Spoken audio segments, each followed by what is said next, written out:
Well, the first thing I do every morning is I log into my Gmail. And I used to have just hundreds of emails from people because I'm a member of everybody's email list. I had like this maybe 300 people in this email from marketers. I just joined their list just to keep track of what's going on. And it got crazy because people started doing co-registration, people started selling lists, all this crap went on. And ended up with hundreds, literally hundreds of emails every day that I wouldn't ever even read. So I got fed up with it, and I decided that I wanted to clean up my inbox, but I didn't want to go through and unenroll from everything.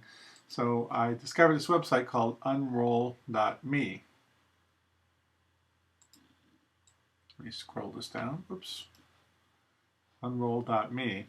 And I'm just going to show you how it works. I've already used it, so there's not a whole lot for me to unroll from. But you just go in and you put your email address in. It's got to be a Gmail account. I don't know if it works on Yahoo or others, but it might.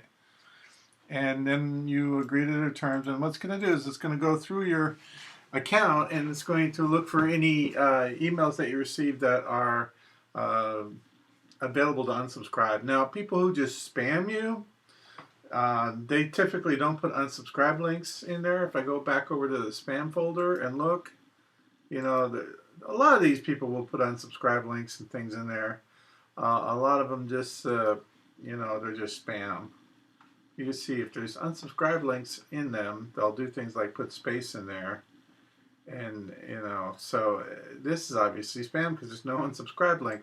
It's one of the reasons why it's so important to put unsubscribe link, because that's very easy for the search engines to go through and find out, hey, this email doesn't have an unsubscribe link. It must be spam.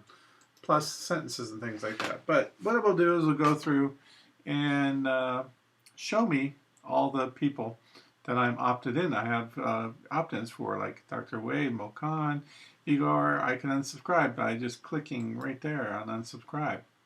And it's done. I'm not going to unsubscribe. I've already unsubscribed from most of the people I don't want to hear from. But you see here, I stayed with Andy Jenkins and Mike Filsaime because they released some interesting stuff. Let's say Belly Up, Ben Carson I'm following, Bill McIntosh is a friend of mine, I'm going to keep following him. ClickBank customer service, affiliate team, I might, eliminate some of these. One of my favorite companies, the Covert Commission people, which is Cindy Batty, Huckabee for President, some of the Swag Vault people. But you can see how easy it is to unsubscribe from getting their emails. When I first ran this, it was huge. I mean, it was literally hundreds and hundreds and hundreds. I could scroll down this for hours, and literally I just unsubscribed from everything I really didn't want anymore. I might subscribe to something thinking, yeah, I'm going to follow that guy for a little while and just see what they're doing and what they're promoting and learn from them.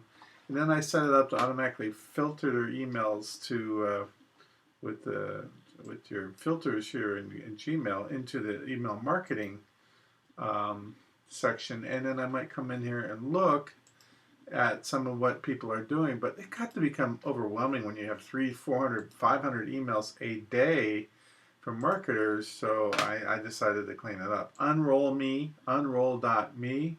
lets you go through, unsubscribe from anybody you don't want to follow anymore, and it's painless, very quick and easy to do. If I don't want to see Igor's emails or Mo's emails, these two are friends, so I keep them on board. But let's say if I wanted to get rid of this AEG Live event, boom, Amazon Web Service. Well, obviously don't want to opt out of Amazon at all, but maybe Anabolic Forums, AppSumo, Huckabee for President. I like Ben Carson. I'll keep him, but it's literally that easy. And then now when I wake up and I go to my inbox, I don't have 500 emails from people. I only follow the people I want to do. Now I have unsubscribed some people that I do want to follow. I'll just go find their list or hit them up on Skype and opt back into their list. But this is a great way, unroll.me, to clean up your inbox. And one of the things I advise people to do who are like, oh, I don't know what to do, there's so much information, is to, a lot of people when they first get into trying to make money online, they sign up for everything just so that they can see and learn and understand. And most of the messages they get are marketing related. They're not really information related. They're not training. They're designed to get you to spend money. But the problem is you're not ready to spend money because you're not focused on one thing that you can go with. And it doesn't matter whether you're promoting blogging products or internet marketing products or whatever it is you're promoting. You definitely have to be focused on it, because if you try to go too many different directions, you will not be happy with the results. So I have always recommended people unsubscribe from everything. As far as your spam's concerned, just delete it.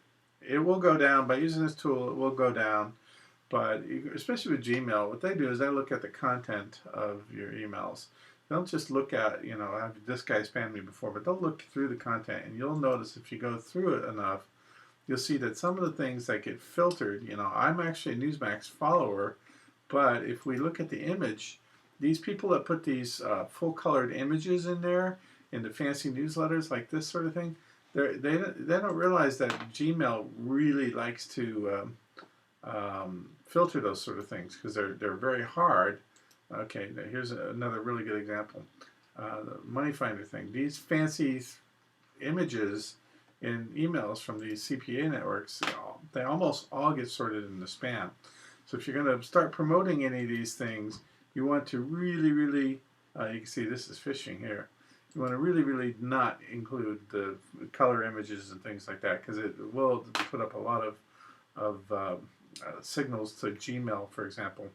Now, Gmail is the most responsive place that I mail in my own email business. Please don't unsubscribe from me. But it is also the one that is the pickiest in terms of what you put in your email. In other words, the content. They don't have a feedback loop to the email service provider that you push the spam button. They just sort everything into the spam folder, and then it's almost impossible to get out of it once you get enough people hitting your spam button. They just see all your email as spam, because one of the reasons why I don't use swipe content like everyone else does is, if you look at some of these emails, you might get 10 emails from 10 different people that look exactly the same.